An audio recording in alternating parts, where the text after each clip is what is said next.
नमस्कार दोस्तों, बहुत बहुत स्वागत है आप सभी का एक बार फिर से। जी हाँ दोस्तों, पूरे दिन की कई महत्वपूर्ण और अहम खबरें सामने निकल कर आ रही हैं। जानेंगे सभी खबरों को विस्तार से। तो दोस्तों, खबरों में आगे बढ़ने से पहले वीडियो को एक प्यार भरा लाइक जरूर कर दें और ताज़ा खबरों को जानने के लिए चैनल को सब्सक्राइब जरूर कर लें। तो देखते हैं पहली बड़ी खबर क्या निकल कर आ रही है। अफगानिस्तान में तेजी से ताकत बढ़ा रहा है अलकायदा, फिर कर सकता है अमेरिका पर हमला। अफगानिस्तान में तालिबान का शासन लौटने के साथ ही आतंकी संगठन अलकायदा भी वहां खुद को फिर से खड़ा कर रहा है। संगठन ने इतनी तेजी से खुद को मजबूत करने का काम शुरू किया है कि वो एक साल में ही अमेरिका के लिए खतरा बन जाएगा। ब्लूमबर्ग ने अपनी एक रिपोर्ट में कहा है कि अमेरिकी खुफिया एजेंसियों के वरिष्ठ अधिकारियों ने चेतावनी दी है कि अलकायदा अफगानिस्तान में खुद को संगठित करते हुए 1-2 साल के भीतर फिर से अमेरिका पर हमला कर सकता है। आपको बता दें, अमेरिका की defence intelligence agency director lieutenant general Scott Berrier ने कहा है कि अलकायदा ने तेजी से खुद को खड़ा करने का काम शुरू किया है। 1 से 2 साल के अंदर ही संगठन इतना ताकतवर हो जाएगा कि वो अमेरिका के लिए खतरा पैदा कर सके। रिपोर्ट में ये भी कहा गया है कि अमेरिका अफगानिस्तान में लौटने के रास्तों की तलाश कर रहा है। अमेरिकी अथॉरिटीज अपनी कोशिशों को तेज सी अंजाम दे रही है और आगे भी अफगानिस्तान में पहुंचने की कोशिश जारी रहेगी। अमेरिकी रक्षा अधिकारियों ने इस बात पर जोर दिया है कि अफगानिस्तान में तालिबान की वापसी के साथ ही अमेरिका को ये देखना होगा कि अफगानिस्तान के अंदर क्या चल रहा है और क्या जरूरत पड़ने पर आतंकियों पर एक्शन भी लेना होगा। कोरोना के बीच देश के कई हिस्सों में बुखार और डेंगू ने पसारे पांव। यूपी के ब्रज क्षेत्र में सबसे अधिक प्रभावित। कोरोना महामारी के बीच देश के कई हिस्सों में बुखार ने पांव पसार लिए हैं। उत्तर प्रदेश, मध्य प्रदेश, हरियाणा और दिल्ली एनसीआर के कुछ क्षेत्रों में बुखार के प्रकोप के बीच डेंगू के मामले सामने आए हैं। उत्तर प्रदेश में ब्रज क्षेत्र अधिक प्रभावित दिख रहा है। फिरोजाबाद जिले में बीते दिनों तेजी से मामले बढ़ने के बाद केंद्रीय टीम ने भी दौरा किया था। इसमें डेंगू के अलावा स्क्रब फाइट्स बीमारी की बात की भी सामने आई थी। इन राज्यों में भी बुखार की बात सामने आई थी। अन्य राज्यों में भी बुखार मामले सामने आए हैं, जिसके बाद राज्यों ने स्वास्थ्य सेवाएं चुस्त की हैं। आइए देखें किन राज्यों में बुखार और डेंगू के असर अधिक देखने को मिल रहा है। ब्रज में पिछले 24 घंटे में 5 जिलों में 14 लोगों ने दम तोड़ दिया है। फिरोजाबाद में 7 लोगों की मृत्यु हुई है। कासगंज, मैनपुरी, हाथरस में 2-2 और मथुरा में 1 रोगी की मौत हुई है। फिरोजाबाद में 11 अगस्त को पहली मौत हुई थी। यहां अब तक 141 मरीजों की मौत हो चुकी है। हालांकि स्वास्थ्य विभाग ने शासन को 61 मौतों की रिपोर्ट भेजी है। बुधवार को लखनऊ से संचारी रोग निदेशक डॉक्टर गिरजा शंकर वाजपेयी सहित 3 सदस्यीय टीम फिरोजाबाद पहुंची। आगरा में बुधवार को 14 मरीजों में डेंगू की पुष्टि हुई और मैनपुरी में 15 मरीजों में डेंगू की पुष्टि हुई। कासगंज में अब तक 27 लोग दम तोड़ चुके हैं। स्वास्थ्य विभाग ने 3 की मौत की बात कह रहा है। मथुरा में गैर सरकारी आंकड़ों में 22 लोगों ने डेंगू की मौत के सामने आई है, लेकिन स्वास्थ्य विभाग के मुताबिक 15 लोगों की मौत डेंगू से हुई है। दोस्तों, अगर आप भी अपने गांव, शहर या राज्य की खबरें देखना चाहते हैं तो कमेंट्स में अपने गांव, शहर या राज्य का नाम जरूर लिखें। और अगर आपको अभी तक सरकार की किसी भी सुविधा का लाभ नहीं मिला है तो भी कमेंट बॉक्स पर जरूर बताएं कि सरकार की कौन सी योजना का लाभ आप तक नहीं पहुंचा है, जिससे कि आपकी बात हमारे चैनल के माध्यम से सरकार तक पहुंचाई जाए। तो चलिए बढ़ते हैं अगली बड़ी खबर की ओर। दोस्तों, अगर आप भी अपने गांव, शहर या राज्य की खबरें देखना चाहते हैं तो कमेंट्स में अपने गांव, शहर या राज्य का नाम जरूर लिखें। और अगर आपको अभी तक सरकार की किसी भी सुविधा का लाभ नहीं मिला है तो भी कमेंट बॉक्स पर जरूर बताएं कि सरकार की कौन सी योजना का लाभ आप तक नहीं पहुंचा है, जिससे कि आपकी बात हमारे चैनल के माध्यम से सरकार तक पहुंचाई जाए। तो चलिए बढ़ते हैं अगली बड़ी खबर की ओर। सोनू सूद के 6 ऑफिस पर इनकम टैक्स विभाग का छापा। अकाउंट में मिली गड़बड़ी, 130 करोड़ की संपत्ति। आपको बता दें, एक्टर सोनू सूद के ऑफिस पर इनकम टैक्स विभाग ने छापा मारा है। उनके अकाउंट बुक में काफी गड़बड़ी सामने आई है। सूत्रों की माने तो पहला छापा सोनू सूद के मुंबई स्थित दफ्तर पर पड़ा। इसके बाद 6 दफ्तर पर छापे मारे गए, जिनमें लखनऊ का भी एक ऑफिस शामिल है। सोनू सूद के ऑफिस में अभी भी जांच पड़ताल जारी है। दिलचस्प ये है कि छापा ठीक उस घटना के बाद पड़ा जहां दिल्ली सरकार ने सोनू सूद को अपने एक अभियान का ब्रांड एम्बेसडर बनाया है और इसके बाद खबरें उड़ी कि सोनू सूद जल्द ही अरविंद केजरीवाल की आम आदमी पार्टी में शामिल हो सकते हैं। हालांकि कोरोना काल के दौरान बेहद बड़े स्तर पर राहत कार्य चलाने वाले अभिनेता सोनू सूद ने पहले भी ये एक बार साफ किया है कि राजनीति में उतरने का उनका बिल्कुल मन नहीं है। भले ही ऐसे एक्टर्स हैं जिनका मानना है कि सोनू सूद को इस देश का प्रधानमंत्री होना चाहिए, लेकिन इन सारी तारीफों को दरकिनार करते हुए सोनू सूद ने हमेशा साफ किया है कि राजनीति में उनकी दिलचस्पी नहीं है। अब सोनू सूद के ऑफिस पर इनकम टैक्स के छापे का कारण क्या है, ये तो फिलहाल स्पष्ट नहीं है, लेकिन कोरोना के दौरान भी लोग ये जानना चाहते थे कि सोनू सूद जितनी मदद लोगों की कर रहे हैं, उनके पास पैसे कहाँ से जुटा रहे हैं। पंजाब आम आदमी पार्टी में बगावती सुर तेज होने के साथ ही हुई फंड की कमी। पार्टी ने इस तरह निकाला तोड़। पंजाब में अगले साल होने वाले विधानसभा चुनाव को सभी सियासी पार्टियों ने अपनी अपनी तैयारियों में जुट चुकी है। कोई नेता दल बदल रहा है तो कहीं दावेदारी के लिए खेमेबाजी का दौर भी शुरू हो गया है। इसके साथ ही नेताओं के बीच तकरार की खबरें भी सामने आने लगी है। इसी बीच आम आदमी पार्टी के बगावती सुर भी तेज हो गए हैं, साथ ही फंड की कमी भी हो रह गई है। इसी कड़ी में आम आदमी पार्टी ने अपने फेसबुक पेज में जारी कर लोगों से फंड की मांग की है। पार्टी ने लिखा है कि आओ सब मिलकर ईमानदार और साफ सुथरी राजनीति को आगे लाने के लिए आम आदमी पार्टी की मदद करें, अपने कीमती धन का सहयोग कर दें, पंजाब में बदलाव लाएं। आपको बता दें, हाल में ही पंजाब के मुख्यमंत्री कैप्टन अमरिंदर सिंह और पंजाब कांग्रेस अध्यक्ष नवजोत सिंह सिद्धू के बीच मनमुटाव की खबरों में खूब सुर्खियां बटोरी। आम आदमी पार्टी में भी मतभेद की बातें सामने आकर निकल रही हैं। आम आदमी पार्टी की पंजाब इकाई के अध्यक्ष और संगरूर के सांसद भगवत मान के अलावा 4 विधायकों को पार्टी की राष्ट्रीय कार्यकारिणी में जगह दी गई है। हालांकि मान के 2 प्रमुख समर्थकों को बाहर का रास्ता दिखा दिया गया है। नेता प्रतिपक्ष हरपाल सिंह चीमा और साथी विधायक अमन अरोड़ा, बलजिंदर और कौर और सरबजीत कौर मुनके को कार्यकारिणी में मनोनीत किया गया है, जबकि भगवत मान और बलिंदर सिंह कौर पहले ही से इसके सदस्य थे।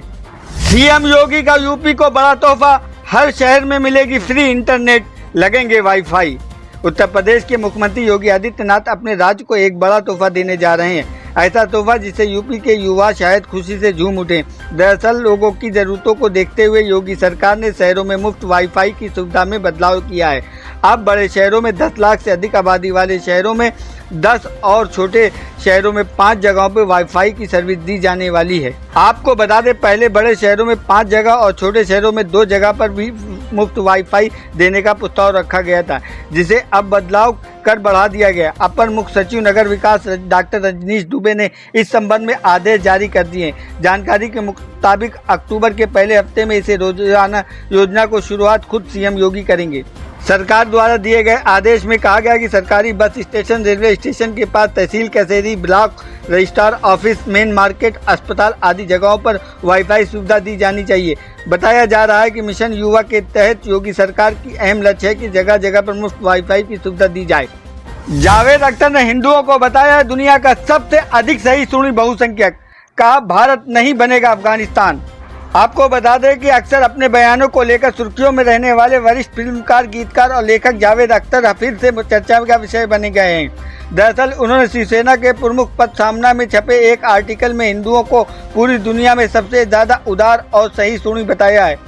इस आर्टिकल में जावेद अख्तर के हवाले से हिंदुओं को most tolerated majority in the world बताया गया है। इस आर्टिकल में आगे कहा गया है कि भारत की तुलना कभी भी तालिबान शासित अफगानिस्तान से नहीं की जा सकती, क्योंकि भारतीय स्वभाव में चरमपंथी नहीं है।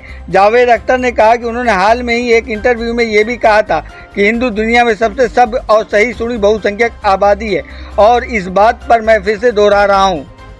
सपा सांसद आजम खां के बेटे अब्दुल्ला को बड़ी राहत, रामपुर कोर्ट ने फर्जीवाड़े मामले में दी जमानत। समाजवादी पार्टी के सांसद आजम खां के बेटे अब्दुल्ला आजम खां को जालसाजी मामले में रामपुर कोर्ट ने जमानत दे दी है। अब्दुल्ला आजम खां सीतापुर जेल में बंद हैं। जमानत मिलने के बाद अब वे जल्द ही रिहा हो सकते हैं। सरकारी वकील एपी सक्सेना ने बताया कि अब्दुल्ला आजम को सुप्रीम कोर्ट से सशर्त जमानत मिली थी, जिसके बाद अब वादी आकाश सक्सेना का बयान दर्ज कर उनकी जमानत मंजूर कर ली गई है। आपको बता दें, रामपुर के आकाश सक्सेना का आरोप था कि अब्दुल्ला आजम खान ने फर्जी तरीके से 2 जन्म प्रमाण पत्र बनवाए हैं। एक जन्म प्रमाण पत्र रामपुर नगर पालिका से बनवाया गया है तो दूसरा लखनऊ से बना है। 2 पासपोर्ट के मामले में अब्दुल्ला आजम आरोपी हैं। अब्दुल्ला आजम खां को 2 जन्म प्रमाण पत्र और पासपोर्ट मामले में सुप्रीम कोर्ट से जमानत मिल चुकी है। जमानत ये शर्त थी कि अब्दुल्ला आजम पर दर्ज इन मामलों में शिकायतकर्ता के बयान दर्ज होने के बाद ही उनको जेल से रिहा किया जाए। अब्दुल्ला आजम खां के ऊपर दर्ज पासपोर्ट मामले में बुधवार को सुनवाई हुई। एमपी एमएलए कोर्ट ने शिकायतकर्ता आकाश सक्सेना से भी बयान पूरे हो गए हैं। इस मामले में कल भी कोर्ट में सुनवाई होगी। हनी सिंह की बड़ी मुश्किलें, पत्नी की शिकायत पर भेजा गया एक और नोटिस। आपको बता दें, बॉलीवुड सिंगर हनी सिंह की मुश्किलें बढ़ती जा रही हैं। दिल्ली की अदालत ने बॉलीवुड गायक अभिनेता यो हनी सिंह को उनकी पत्नी शालिनी तलवार द्वारा दायर की गई एक नई एप्लीकेशन के तहत नोटिस भेजा है। इस नोटिस में संयुक्त अरब अमीरात में उन्हें या उनकी कंपनियों में स्वामित्व वाली अचल चल संपत्ति पर तीसरे पक्ष के अधिकार बनाने से रोकने की मांग की गई है। बता दें, रैपर हनी सिंह की पत्नी शालिनी तलवार ने उन पर घरेलू हिंसा के कई संगीन आरोप लगाए हैं। शालिनी ने दिल्ली की 30 हजारी जिला अदालत में दायर याचिका में न केवल हनी सिंह बल्कि अपने सास ससुर समेत अन्य परिवार के सदस्यों पर बड़े ही गंभीर आरोप लगाए हैं। केस की कोर्ट में हुई पिछली सुनवाई में शालिनी और हनी सिंह की दलीलें सुनने के बाद न्यायालय ने सुनवाई की अगली तारीख 28 सितंबर तय की थी। कोर्ट ने अगली सुनवाई में हनी सिंह के माता पिता को भी कोर्ट में पेश होने का निर्देश दिया है।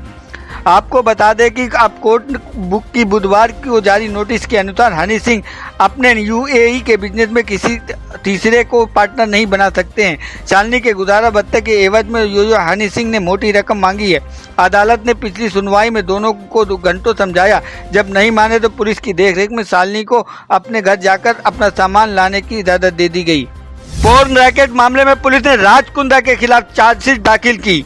पोर्नोग्राफी केस में जेल में बंद कारोबारी एक्ट्रेस शिल्पा शेट्टी के पति राज कुंद्रा के खिलाफ मुंबई पुलिस ने आज दूसरी चार्जशीट दाखिल कर दी। क्राइम ब्रांच ने अप्रैल में 9 लोगों के खिलाफ अपने इस मामले में आरोप पत्र दाखिल किया था, जिन्हें फरवरी में गिरफ्तार किया गया। इसमें कुंद्रा और थोरोपे का नाम शामिल नहीं था, जिनकी संलिप्तता बाद में सामने आई थी, जिससे उनकी गिरफ्तारी हुई। मुंबई क्राइम ब्रांच ने आज इंसम्पले कोर्ट में सक्षम पोर्नोग्राफी मामले में संबंध 1500 पन्नों का पूरक आरोप पत्र पेश किया। व्यवसायी राज कुंद्रा और अन्य के खिलाफ चार्जशीट दायर की गई। पुलिस ने दावा किया कि अब तक पहचाने गए 11 आरोपियों के अलावा जांच में इस मामले में अन्य लोगों की संलिप्तता नहीं मिली है। ये मामला तब सामने आया जब क्राइम ब्रांच ने मध्य द्वीप पर एक बंगले पर छापा मारा, जहां एक अश्लील फिल्म की शूटिंग की जा रही थी। बाद में फिल्म बनाने वाले और पोर्टल पर फिल्म अपलोड करने वालों की गिरफ्तार कर लिया गया था। पीएम मोदी ने लॉन्च किया संसद टीवी, बोले आज संसदीय व्यवस्था में जुड़ा एक अहम अध्याय।